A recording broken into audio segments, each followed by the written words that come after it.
হ্যাঁ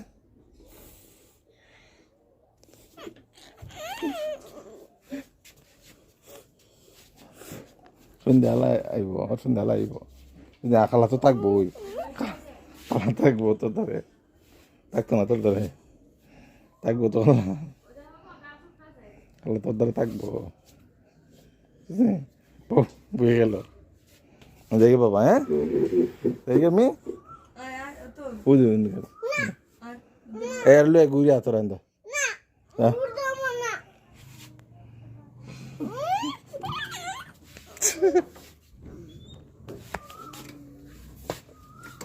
এমনি তো শক্তি আছে ওটা ঠিক এমনি তো শক্তি আছে বাবারি ও মাই গো এ না ইন্দে যাইস না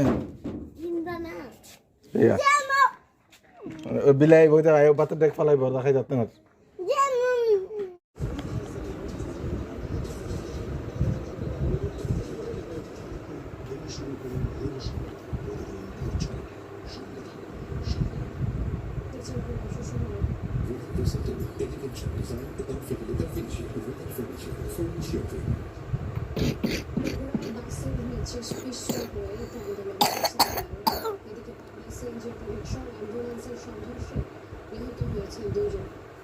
দুটি বাসের সংঘর্ষে আহত হয়েছে অন্তত 50 জন।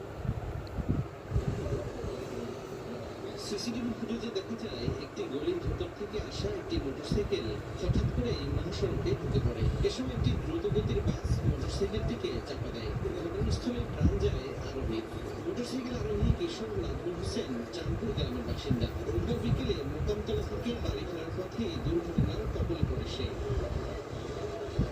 এদিকে বরিশাল থেকে রাজধানীর উদ্দেশ্যে ছেড়ে আসে হানিফ পরিবহনের একটি বাস। পথে ঢাকা বরিশাল মহাসড়কের মাদারীপুরের রাজৌরের আলমদস্তা এলাকায় বিপরীত দিক থেকে আসা কাজী পরিবহনের বাসের সঙ্গে মুখোমুখি সংঘর্ষ হয়। এতে দুটি বাসেরই সামনের অংশ